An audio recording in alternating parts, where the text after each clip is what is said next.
In the 1999 Matrix film, Neo awakened to discover that humans were being mentally enslaved by soulless beings.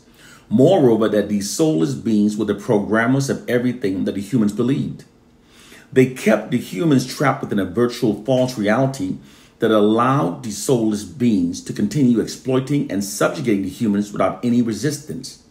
Since the movie first premiered, many black movie viewers have intuitively felt that the Matrix film secretly tells a story of what the white society has done to black people. However, such a conclusion is not a ridiculous one, because the white oppressors often reveals through movies what they've done to black people. Some describe this practice as being a form of ritual mocking of the victim, but it's actually a practice that allows the oppressors to avoid the law of karma, called revelation of the method. There are hidden rules and principles within this warfare of domination that must be adhered to. The oppressor must make the oppressive tactics available to the oppressed. They therefore often embed them within movies, TV shows, and books. They don't make the revelation easy to recognize. They do so only enough to meet the threshold necessary to avoid the law of karma. That's K-A-R-M-A. They masquerade the revelation to appear as being merely entertainment. However, because the oppressive tactics have been made available, when the oppressed do not act upon the knowledge, by default, they've given the oppressors permission to oppress and rule over them. Within this video, I will present hidden truths demonstrating that the Matrix film is in fact a revelation of the method of what the white society has done to black people that allows the white society to avoid the law of karma. First, I'm going to verify and qualify how the portion of the film where of which humans were being mentally enslaved by non-humans applies to we Africans and Caucasians. The white society have misled millions to believe that they're the highest evolved Homo sapiens and that we Africans are the lowest evolved. However, it's been scientifically proven that Africans are the only true Homo sapiens and that the oppressors' skin color and animalistic hair type are both results of Neanderthal DNA. The true scientific term for the oppressors is actually Homo sapiens. It literally means modern humans that evolved from lower primates. Unlike the oppressors that evolved from lower primates, we Africans have always been Homo sapiens and are not even included within the Caucasians' Darwin evolutionary chart. Africans are the only true Homo sapiens, and the oppressors are Neanderthals masquerading themselves as being the highest evolved African Homo sapiens that allegedly turned white due to migrating to the colder climate of Europe, an alleged form of cold weather albinism.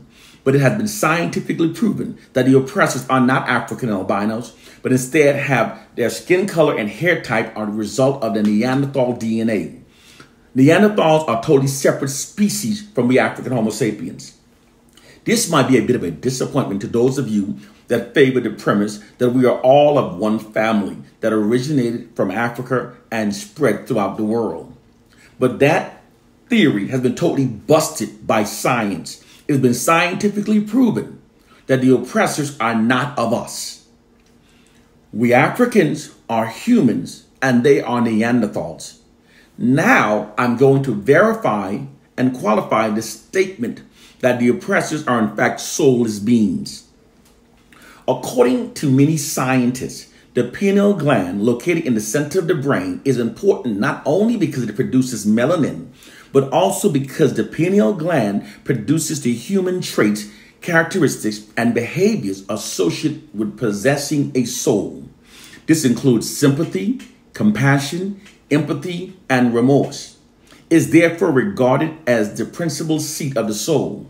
Scientists has found that the pineal gland within the oppressors are over 80% calcified and therefore non-functioning.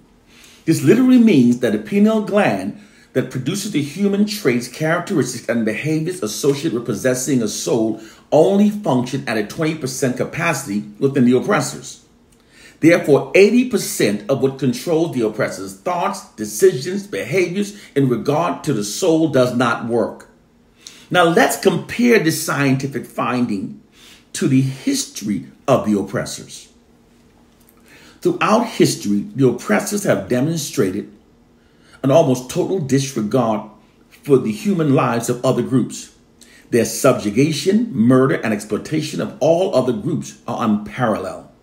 The reality is that there has never been a time in history which the oppressors have not either exploited millions of people and have contributed either directly or indirectly to the misery, suffering, and deaths of millions.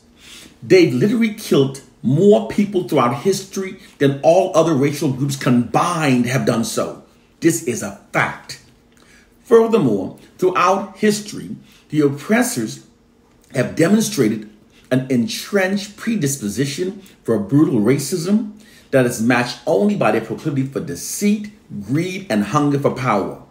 They alone are the most arrogant and the group most predisposed to racism. All other races have been their enemies and or their victims.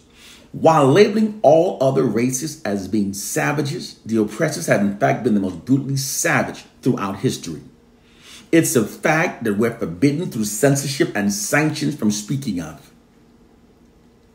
When observing the scientific finding that 80% of what a soul lies within the oppressors is calcified, and then comparing that scientific fact to the horrific immoral history, is legitimate to ask, is there a correlation between their calcified pineal gland and their moral behaviors demonstrated throughout history?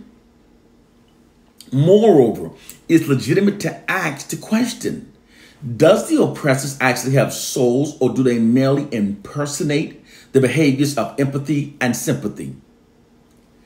These non-human soulless beings are the programmers of everything that we humans believe. And they constantly feed us mental enslaving lies that allow them to continue exploiting and subjugating us without any black resistance.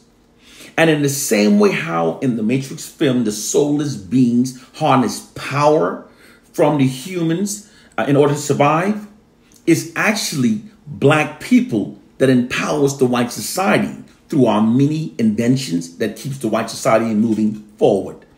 The hidden fact is that most inventions that have revolutionized the world were in fact either invented by black people or were directly inspired by early inventions by black people. It's the hidden reality. And the white society cannot survive without continually receiving natural resources from Africa. It's the real matrix. I just shown you how that film applies to us. Now you know the real matrix is about black people. It's time to wake up to our reality. One love and peace.